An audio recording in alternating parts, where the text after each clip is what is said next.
Hello everyone, welcome back to Project Blueprints. Dun, dun, dun. Once again we are at the leather station. Last time we cut and did the attachments for our carry strap, and we did our custom, even though it's plain, button for the, I pushed too hard, for the opening of our journal box, satchel, carry all. And today we are going to, we're going to leave it this natural color, but I'm going to put a sealer on it. And also I decided it might be kind of pretty to put some stitching holes and stitch all around the border of it versus putting a bunch of stamps that might get lost in things. So I'm just going to do that, and I think the stitching would carry through nicely with the washi detail that's on all of our corners here. So I will be doing that. And again, this is Cindy with Moonfire Studios, and I thank you for joining me on another episode of our Project Blueprint series. And if you could take a jot over to the shop, moonfirestudios.shop, and see what's still available there. And yeah, all of the links where I get any tools, Weaver Leathercraft for things, and Red Apron Vintage for the blueprints, and Madame So for the hardwares, and yeah, I think that's all. But please give us a thumbs up and subscribe and leave a comment, which I only got one comment on what you guys thought of doing for the leather strap. So we are going with that one. And I very much appreciate her comment, and she always comments, and she's a wonderful subscriber, and I thank her very much. I'm sure she knows who she is. Miss Melanie, thank you. So let's begin. This is a punch for stitching, and this one happens to be adjustable. You just loosen this little Phillips head screw, and you can move the prongs wherever you want to. And that versus the stationary ones that you have to do in certain increments. A lot of times I will like do this one or skip some, punch some, skip some, punch some. Sometimes I'll go all the way through. These little ones are good for if you need a slight adjustment for a corner or a point or something like that. You just need one more, and you can stick that in the last hole you did and create another one off of that. So two different kinds of stitching punches for you to see. And I'm also going to give this little stitch line groover another go. For some reason I seem to have difficulties with this. It's got a super tiny hole here, and the blade is on this edge only, and this little Allen guide is adjustable so that you can go in pretty far or nearly right up against the edge. So we'll see if I can get this guy to behave for me. We're going to be using this one first, and I've got just a regular cutting board to do my punching on.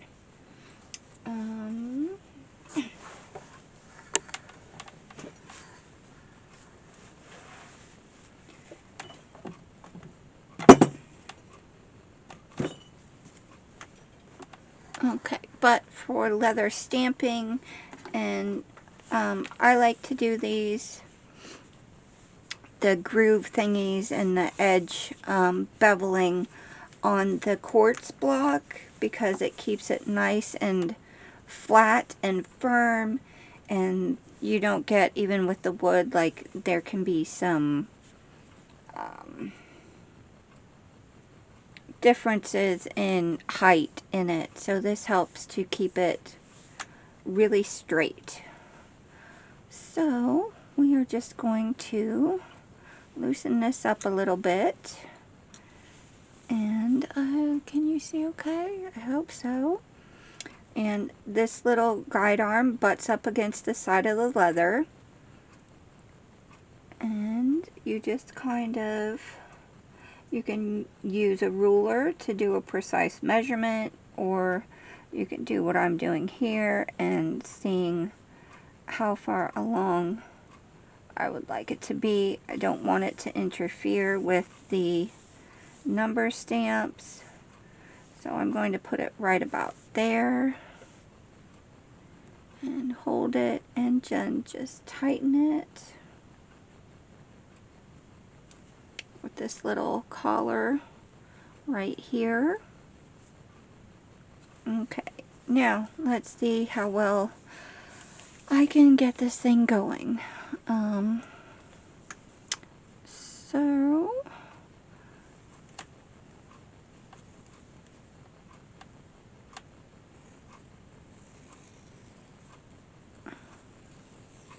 you can see I didn't do very well there. I didn't keep it butted up against it.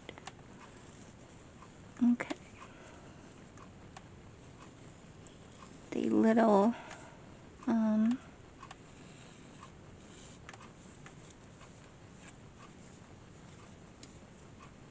strand of leather comes all the way through the hole.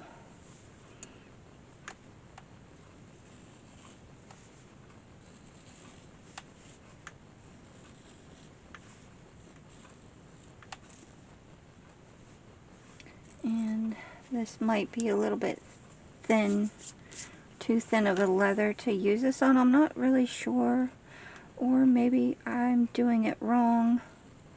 So if there's any, I don't get to do this very often.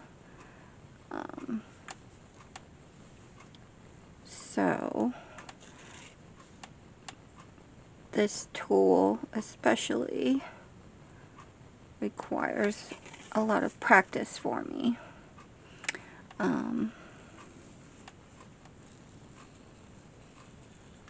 But I seem to be doing all right now. I'm not pressing down too much. I'm just sort of gliding across on this one because, like I said, the leather is sort of thin.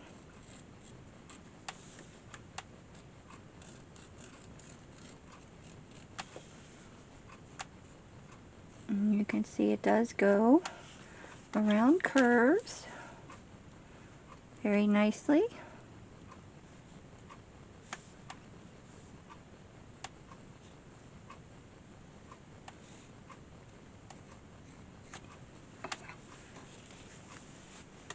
And I probably could have used the little calipers and just drew a line, but I like the little channel, even though I messed up a couple spots there.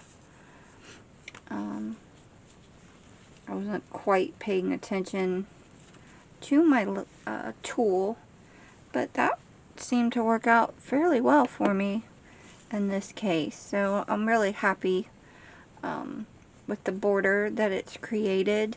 And you can, if you want to, just leave the little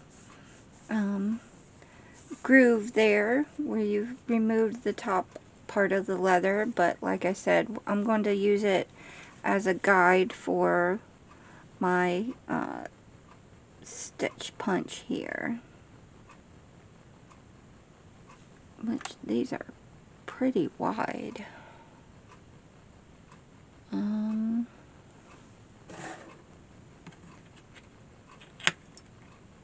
These are really big tines. And I don't think I want the hole to be that big because I'm not using super big or bulky threads either. So I'm going to switch to these little, this little prong one here. And you don't want to hole punch on your quartz, or you could risk breaking it. So let me get this off of here. And here's my, well, it's just a little cheapy cutting board. Not too cheap like, you know, the really uber thin ones, otherwise you'll go right through your board, but it's just a little inexpensive one. And time for the hole punching. So I just line this up in the little stitch groove that I just made, and I want to make sure that there is a hole where the curvy part goes. So I'm going to start in that one. I'm just going to line it up, make it vertical, punch it,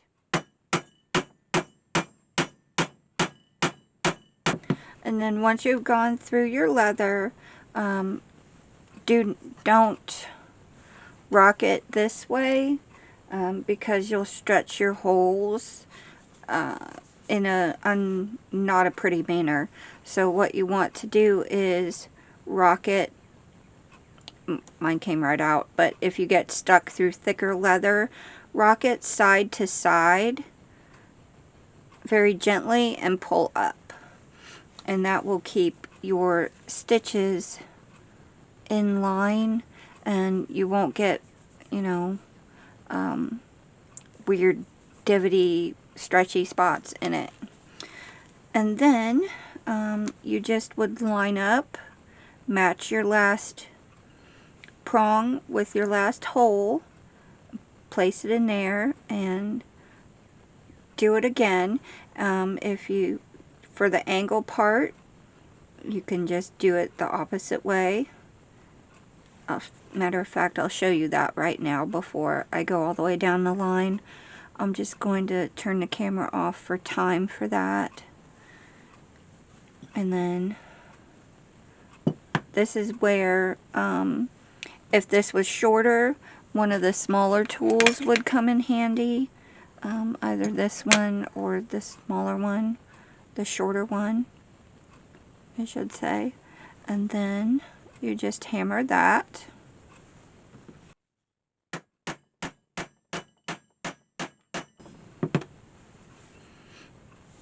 Okay, and you can see definitely there where I'm all the way through.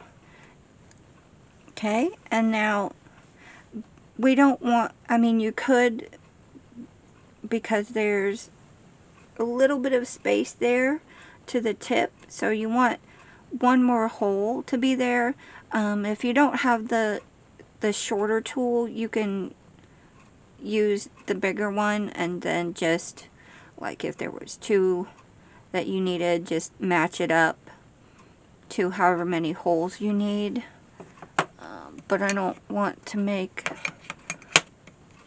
the other holes a lot bigger, so I just take my little 2-prong one and put it in the last hole and match it up to where the point goes and hammer that.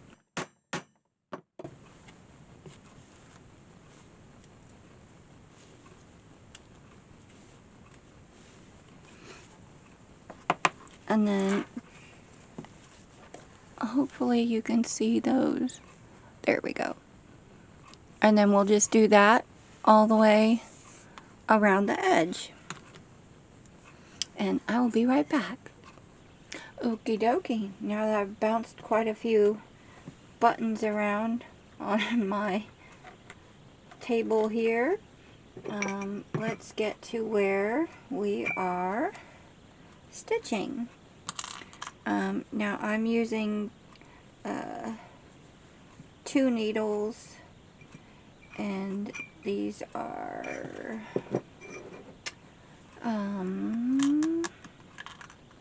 let me double check because I forgot. I am going to use the Ritza Tiger cord. I think the blue would look really sharp as a nice contrast to that. And in the blue family of the papers. You could also use a white if you don't want too much contrast at all, but you still want the stitching appeal. You can use a natural color.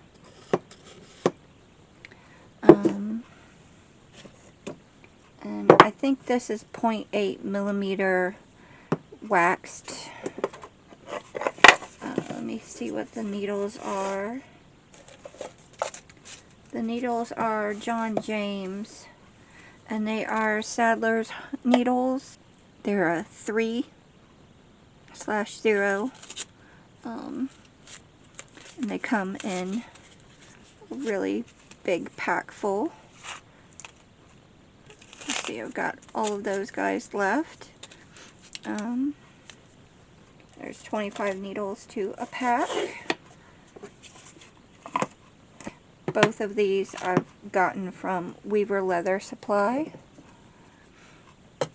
And going to do a saddle stitch, where I use 2 needles and 1 big long loop of thread. So I'm going to give myself about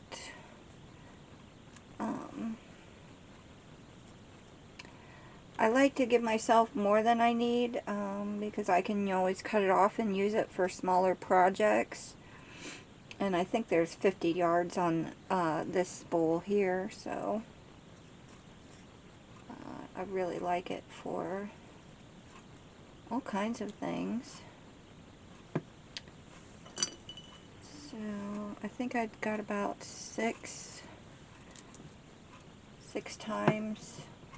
Probably only need like 4 or 5, but I overkill because since it's shown on both sides, I don't really want to have a knot in the middle from where I added on. Even though it won't be that big of a deal, you won't really notice it hardly at all, but that's just me. So what you're going to do is thread one end and then thread the other end. Okay, and since there is, I probably did an overkill anyway. Since there is a lot on here, I'm going to choke up on the thread, and that just means you pull your tail really long.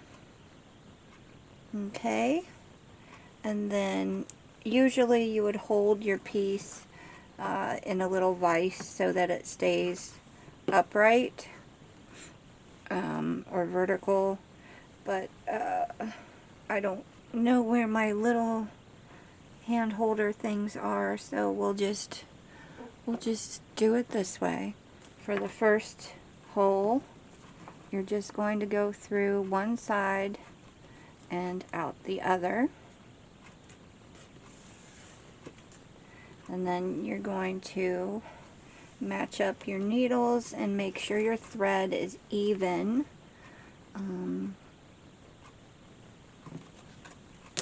Since you're using 2 needles, you don't want to have one side longer than the other. Otherwise, when you get to the end, you'll be not very happy. So grab your little end bits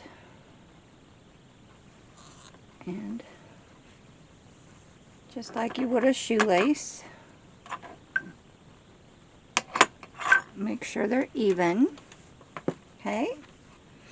And then since I have a lot of thread on here and I want to choke up on it so it decreases the amount that I have to pull through the holes, and also it aids in not getting it tangled. So what you're going to want to do is, one needle is going to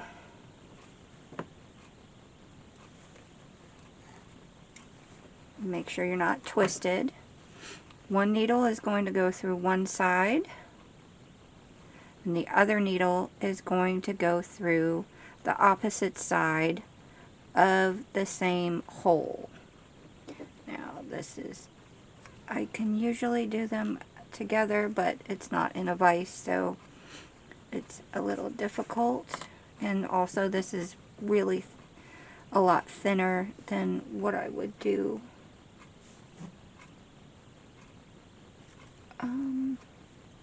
And then, but when you go through, make sure that you don't split your thread. And by splitting your thread, I mean that you don't put your needle through the inside of a piece of thread. You'll end up knotting it, and that won't be very pretty. And then you'll have to unthread things and rethread things, and yep.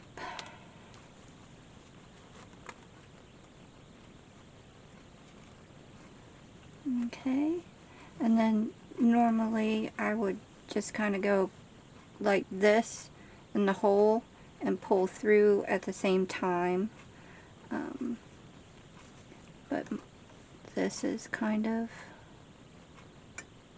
finicky right now. It is much easier if you have something to hold it.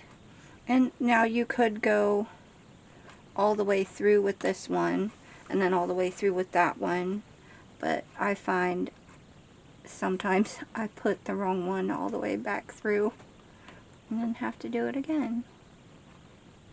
So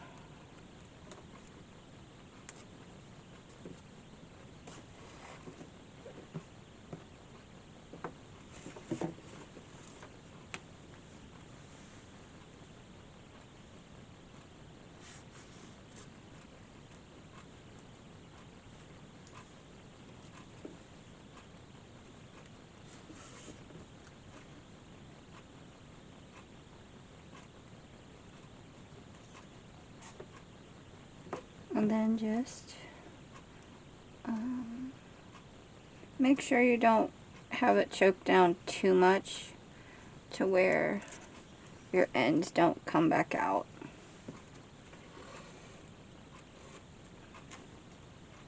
Okay, and then just a nice straight pull, and it'll look like that. And I'll do one more, and then I'll just do the rest off camera so I can go a little bit faster here. So one through one side, and you can pull back on the threads a little bit to help open the hole up, and then that will go right in.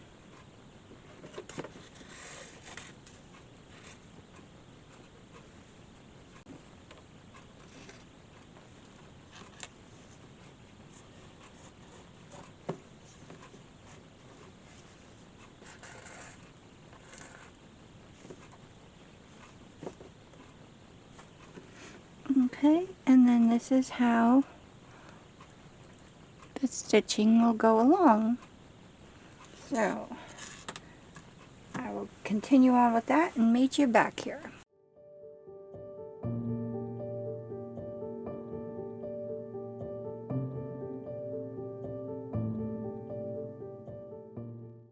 Okay, this is about 20 minutes or so, and I am that far along. So if anyone has or knows of a stitching jig either for bookbinding or leather work or a stitching pony, something of that nature. Maybe a short one that could sit on my desk. That would be super awesome. So also, I wanted you to see my little buddy Saber, who is very patiently waiting for a snippet of thread to fall his way. Say hi, Saber. Say hi.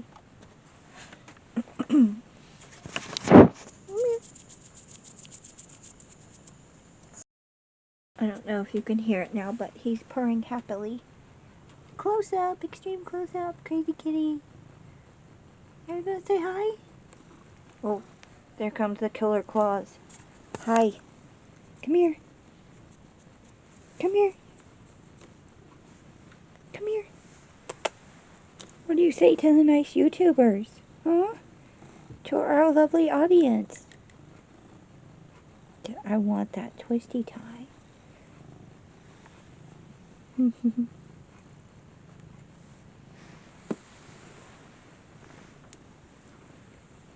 Oh, there you have it, folks. A star in the making. I will return. Okay, so I'm just finishing up the saddle stitch. And I'm going to end it a bit differently because I'm only using 1-ply leather, which normally this would be to put 2-ply together. And I'll show you how you're supposed to end it versus how I'm going to end it.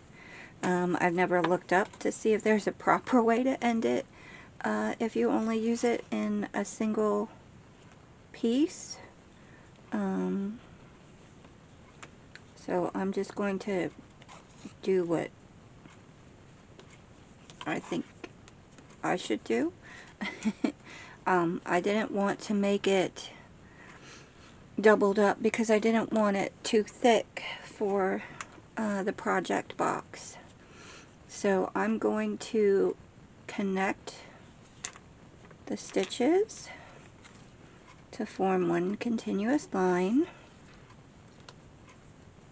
Again, this is much easier if you have a stitching saddle or sewing jig, whatever you want to call it. Okay, so now I've gone through the last hole. So I'm going through the next hole as a continuation on, and then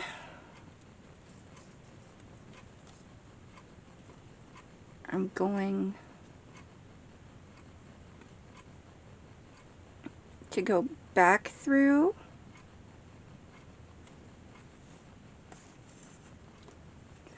and it will be a little bit thick there, just because I chose to go one more ahead. It's not necessary to go one more ahead. You can always just go backwards from the end stitch, and then I am going to go backwards again.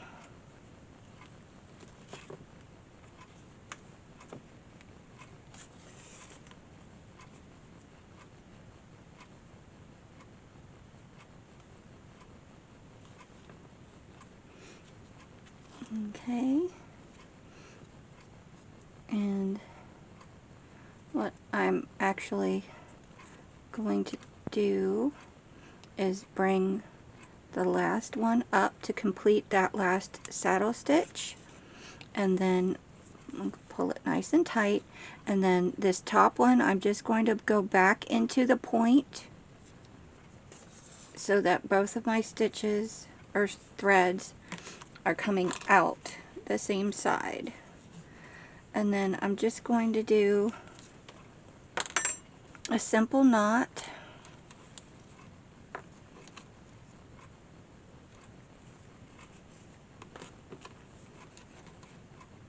really tight. I'm going to do it twice.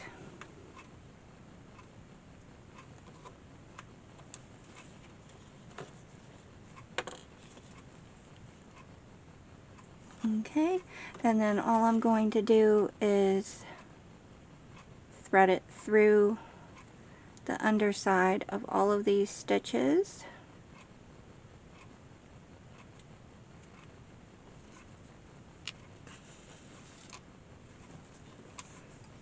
On both sides.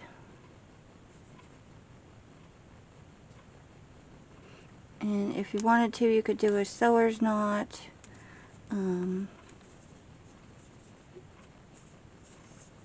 Whatever you felt like doing, but I don't think that's completely necessary with the thread. So I'm just going to pull them tight and then snip them flush.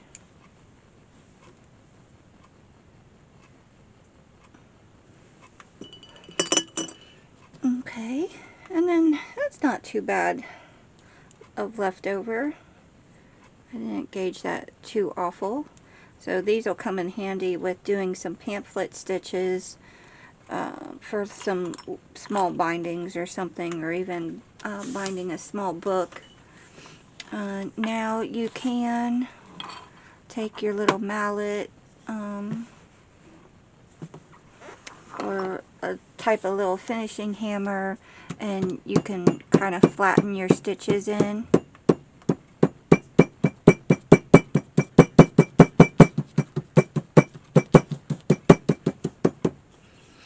Okay, but I don't mind so much if they're raised. Kind of flatten where your knot is if you want to. You can go over it with a stitching guide thingy dooder wheel, stitching wheel. My words are escaping me today. I apologize for that.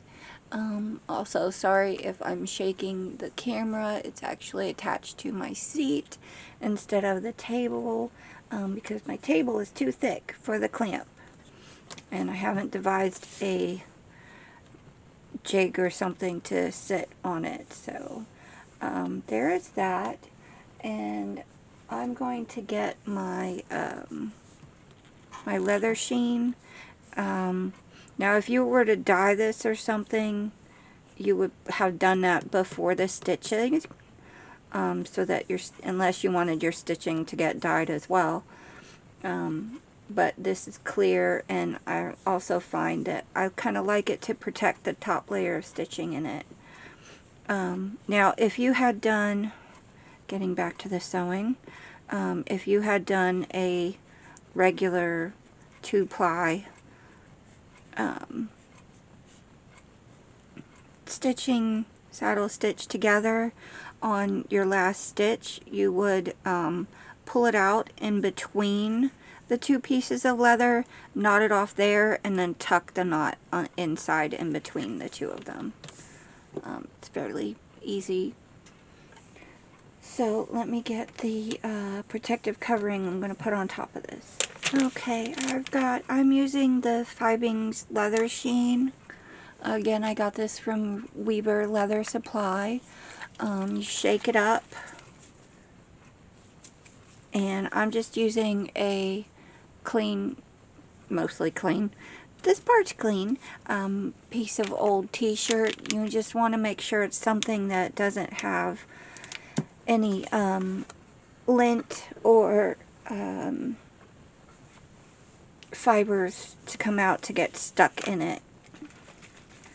So we're just going to shake it up.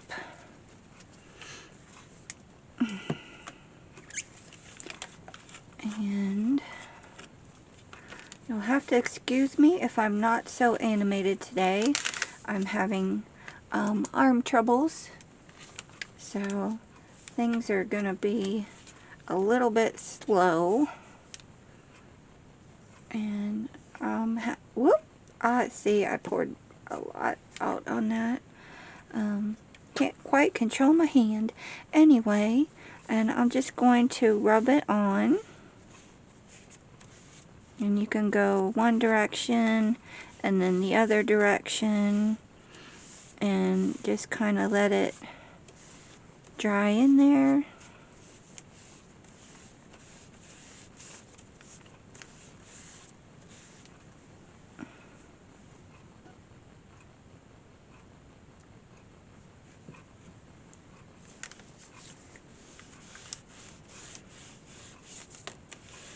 And try not to be too slow or too severe if you have to pause in the application, so you don't have a straight line that's going to be stuck in there. Now this kind of gives like an acrylic finish to it. It's an acrylic based product, I believe. But it is very flexible, so I don't need too much.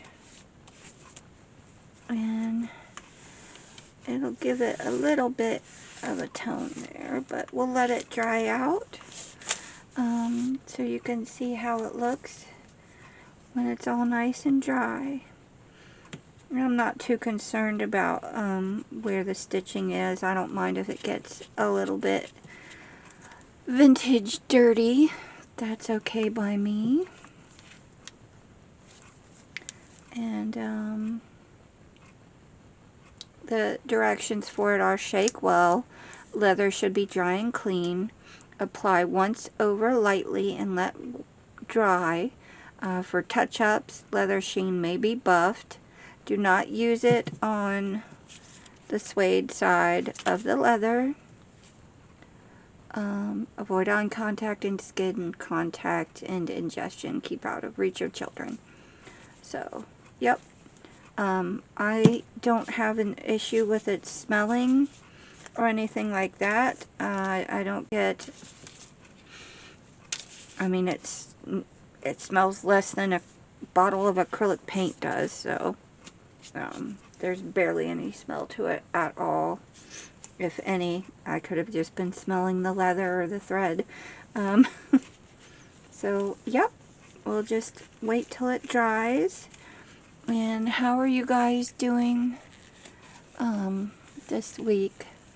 So, like I said, I'm having hand and arm issues, but I'm still trying to get my videos done for you guys so we can see this cool process. And middle of the week I'll have some cool news that I find very exciting for you. So I'm hoping to get this done, and we can maybe do both of them at the same time, because this is the last, I believe, of the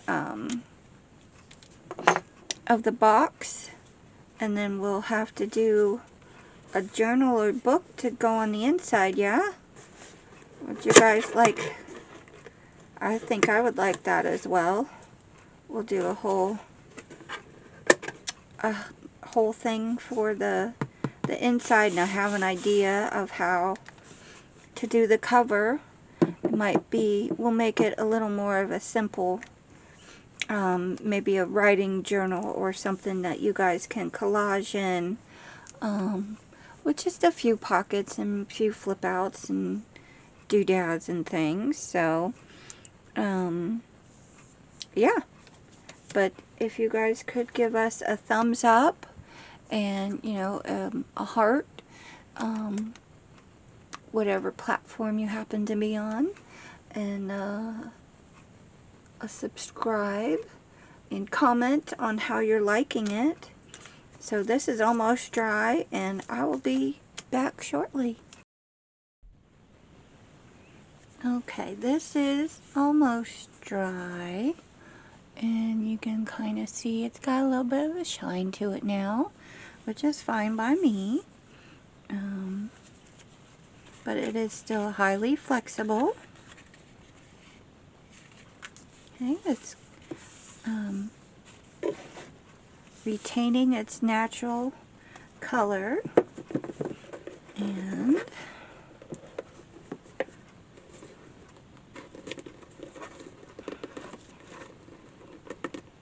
you'll have to excuse my hand.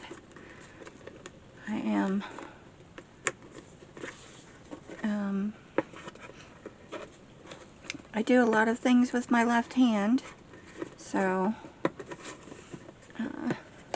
it's kind of being in my way, not being able to use it right now. But anyway, there it goes on our box, and we're going to figure out how we want our what size we would like our journal to go in. And I've cut off a piece of leather the same as this one that I'm going to treat the exact same way. I'm going to do the stitching around once I get my size and all that stuff, so it matches. But I've got a couple boxes here, 3, to show you how different sizes will work inside of our journaling box, or pouch, satchel, whatever you would like to call it. So this one is a fairly decent size, and it sits basically right inside. There's enough for me to get my fingertips in to pull it out. However, there's not quite enough for me to push the flap closed. To solve that, you could just cut off about maybe 3/4, half an inch or so off of there, and then it would sit down further for you to be able to just pop that in.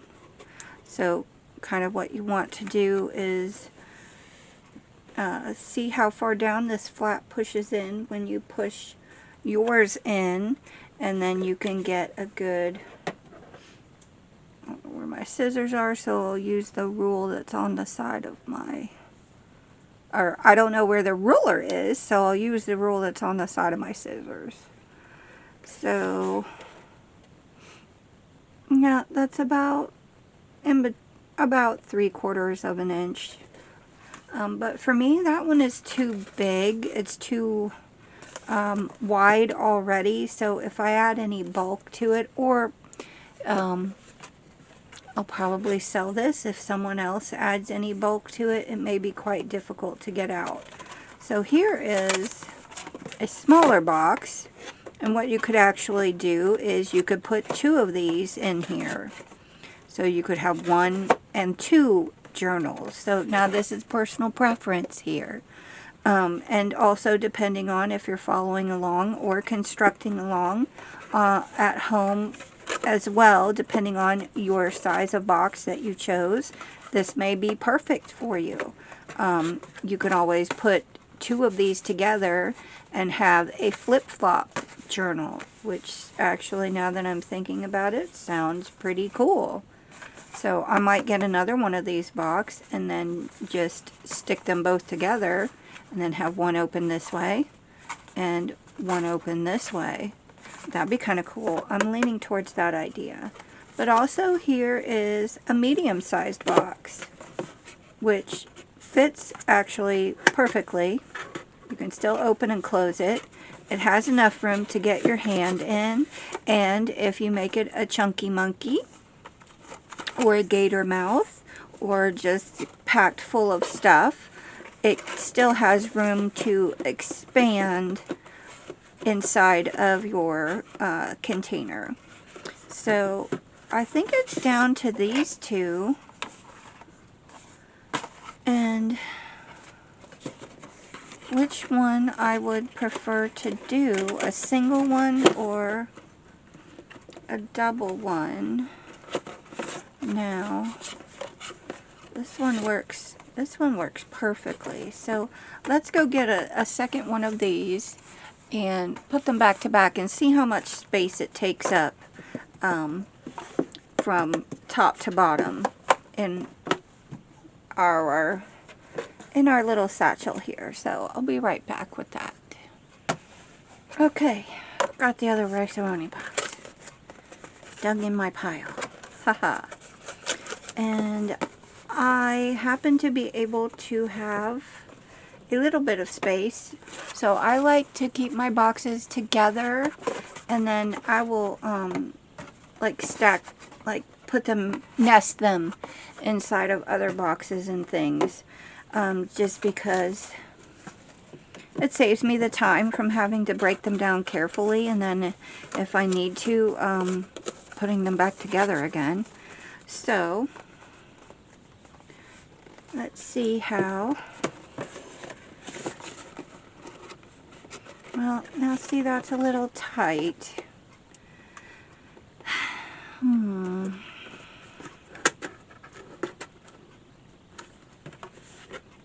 Okay, that opens, but I think I'm not going to be able to get these out as easily as this single one, but I will save these and we will do a flip-flop journal out of these guys.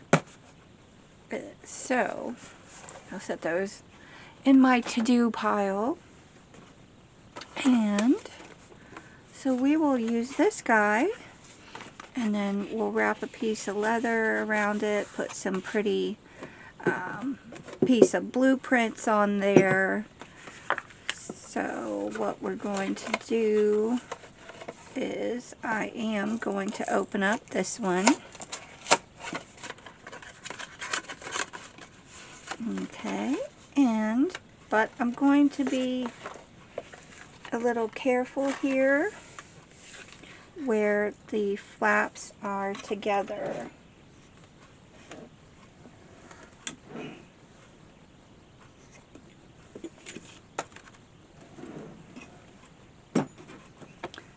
I'm going to use my leather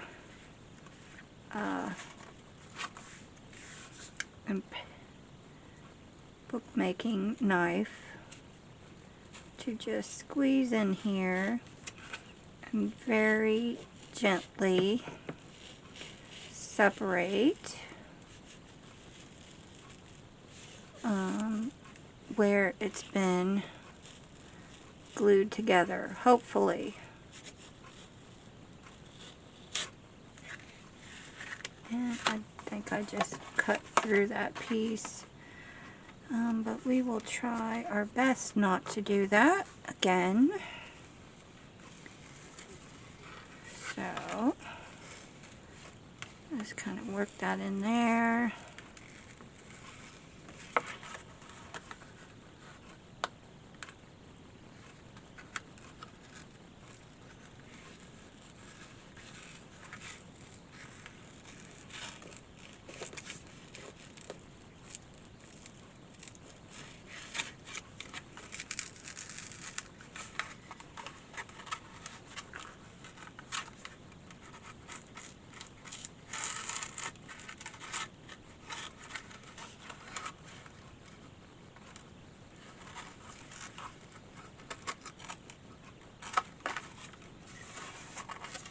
And okay, unfortunately, and you can see I've done a boo-boo where I chopped off, I angled too far and I chopped that part off. So we're just going to take that and we're going to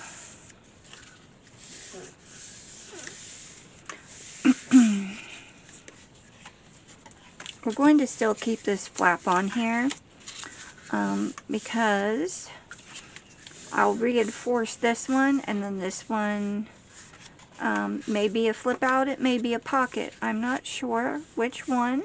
I definitely want this front one to be a flip out.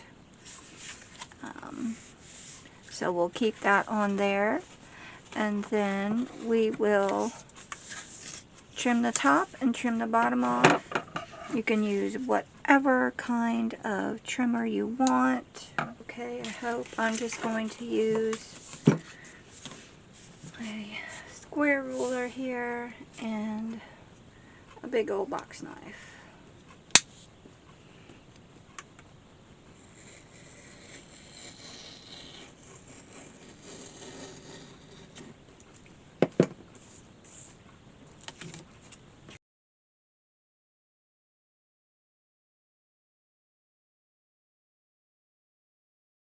Okay, and save these little pieces that you cut off. Get any extra debris or adhesive chunks off that you can.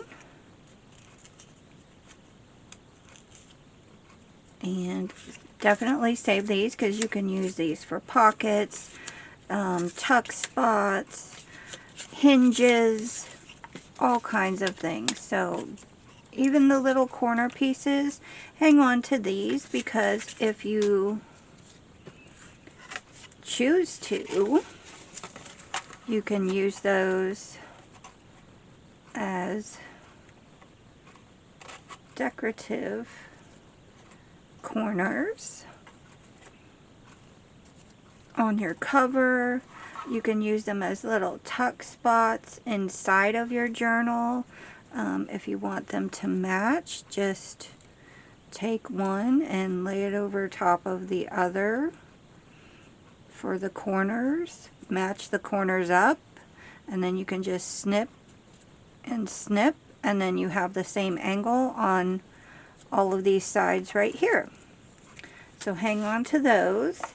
This, like I said, is going to be, and you could even keep it like this and put some type of a little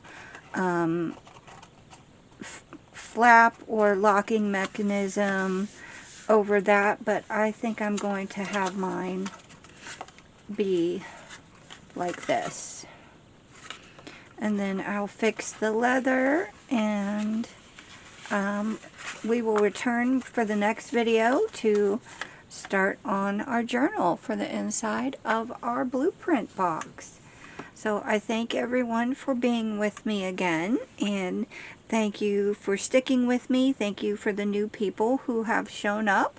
I truly appreciate every one of you. I enjoy getting comments. I love the rapport back and forth. So if you have time, please drop me a line. And we already said all that happy, like, subscribe jazz before. If you get a chance, go to moonfirestudios.shop to see. We will have a Mother's Day sale coming up soon. So definitely check for that. I'm hoping to be able to make some cards to go in there. If I don't, we'll have a nice little sale going on. And maybe this one will be done in time to go in there. So I will see all you guys later. And craft happy and be well.